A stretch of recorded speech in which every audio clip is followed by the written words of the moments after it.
Okay, this is question 33, and this is actually the last question in this passage. I accidentally said that the question before it, 32, was the last question in this passage, but it isn't. It's 33.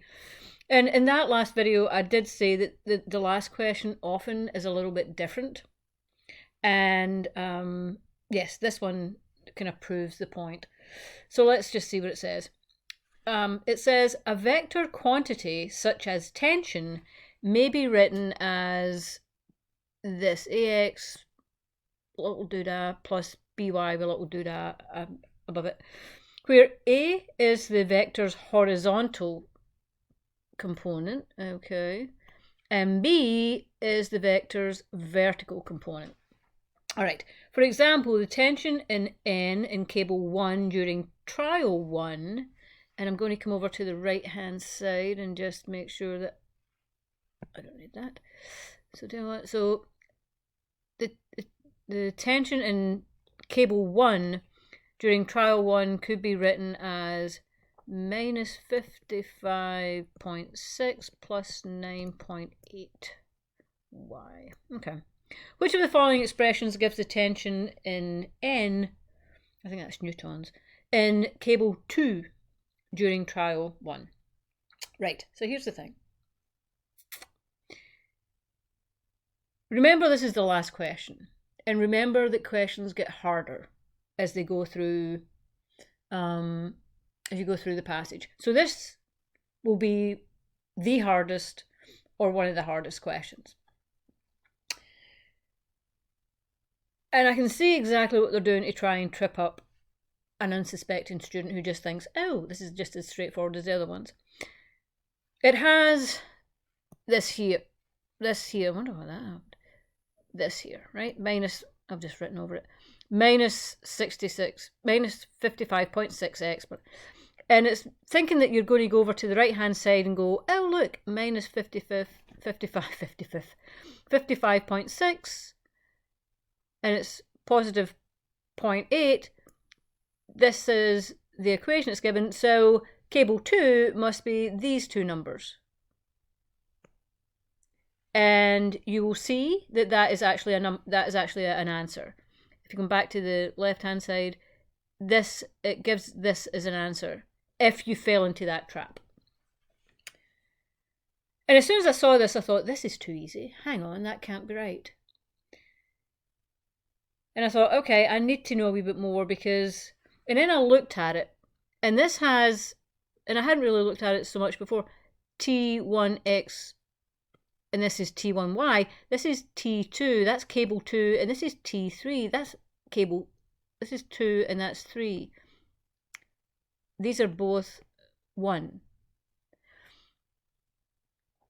So this you cannot use this equation here because these are two different cables. This is cable 2 and this is cable 3.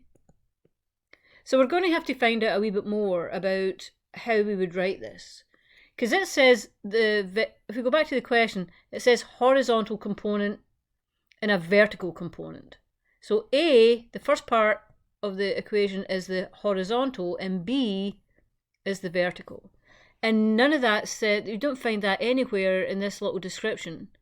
It's just talking about, you know, M was 1 kilogram, theta was varied. So we need to find out where this horizontal and vertical component comes in. So if we just scan really quickly and read through this stuff, we can just, all we're looking for is the word horizontal or vertical. So basically you're just doing it, you're kind of like speed reading and just looking for horizontal and vertical. It's not in either, it's not passage, it's not in this part, it's not in this part.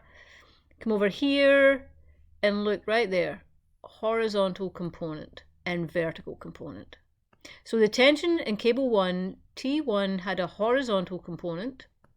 That's right, that was the A part. And a vertical component. That was B. That's Ty. The tension in cable 2, that's what we're looking for, was purely horizontal. There's the key. It has no vertical component. Tension in cable 3, purely vertical. So now that affects this equation. It doesn't have A and B. It just has, let me see, cable 2 just has, oh, hang on. Cable 2 just, doesn't it just have a horizontal? Hang on. Cable 2 was purely horizontal, so it only has an A value. So, we come to cable 2 on the right hand side, this, so 55.6 is right, but it doesn't have a vertical component at all.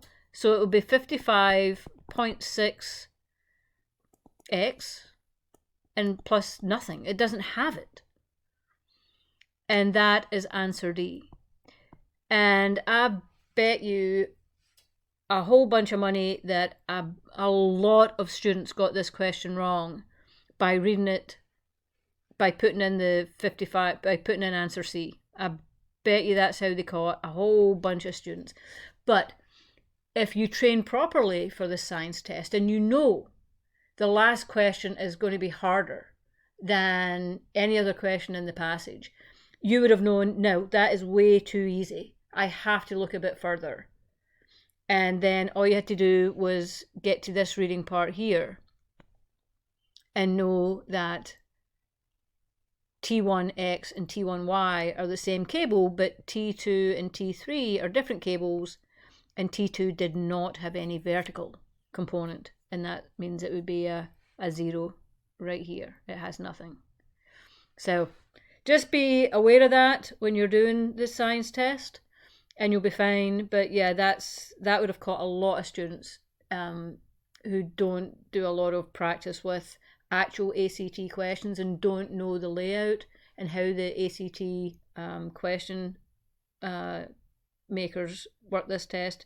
But now you know, and hopefully that will prevent you falling into a trap like this ever again.